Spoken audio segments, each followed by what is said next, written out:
ازيكم عاملين ايه؟ النهاردة هتكلم عن صدمات الطفولة.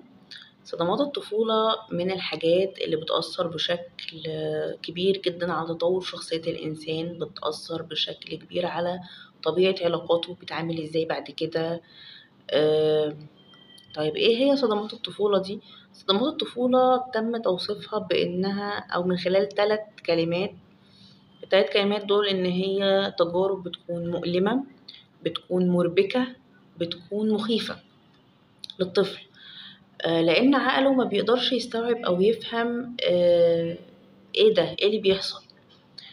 ليه الموضوع في الطفولة بيبقى بالنسبة للطفل أصعب؟ لأن عقله بيكون لسه في طور التشكيل أو في طور التكوين، ما عندوش التولز اللي يفهم بيها أو يقدر يفسر بيها الأحداث اللي بتحصل حواليه.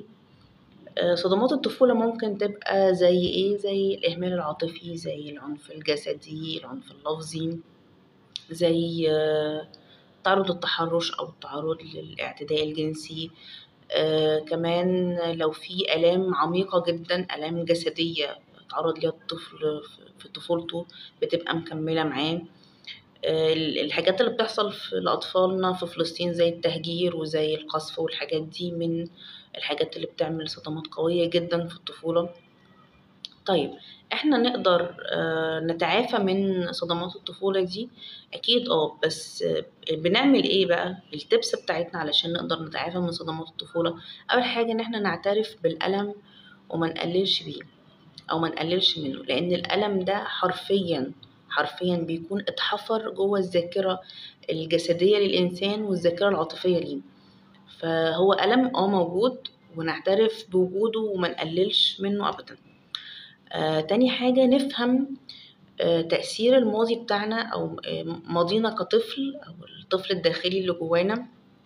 تأثير الماضي ده عليه ايه دلوقتي في التعامل مع المواقف ومع الأشخاص. لما نبدأ يبقى عندنا وعي بالموضوع ده وتأثير الموضوع ده ايه علينا، أكيد بيبقى الموضوع بالنسبة لنا أحسن. تالت حاجة إن احنا نتعلم ازاي نتعامل مع جرح الطفولة أو مع الطفل الداخلي المنكوب ده، من خلال إن احنا نتواصل مع حد متخصص يعلمنا ازاي نتعامل معاه بشكل آمن وبشكل واعي. ما ينفعش أفتح الباب أنا لوحدي، خاصة لو أنا مش عارف أنا هفتح الباب على إيه أو إيه اللي هيقابلني، مين الوحش اللي هيقابلني ساعة لما أفتح الباب. فضروري إن أنا ألجأ لحد مختص يساعدني إن أنا أفتح جرح الماضي ده بشكل واعي وبشكل آمن. آخر حاجة حابة أقولها إن جرح الطفولة أو جروح الماضي التشافي بتاعها بيبقى من خلال الوعي، من خلال الاحتواء، من خلال إن احنا نتعامل معاها برحمة. وإننا بعد ما بنخلص كلام عن الوضع اللي خلص والكلام اللي خلص زمان، بنبدأ نكتب الحكاية بشكل جديد. ودي حاجة بتبقى effective جدا، إن احنا بعد ما بنقفل الصفحة دي ونليت جو بنكتب شكل جديد للحكاية نحطه في دماغنا، ويبقى هو ده الإطار الجديد اللي احنا حاطينه للحكاية بتاعتنا. تدوموا بخير يا رب، وأشوفكم على خير إن شاء الله.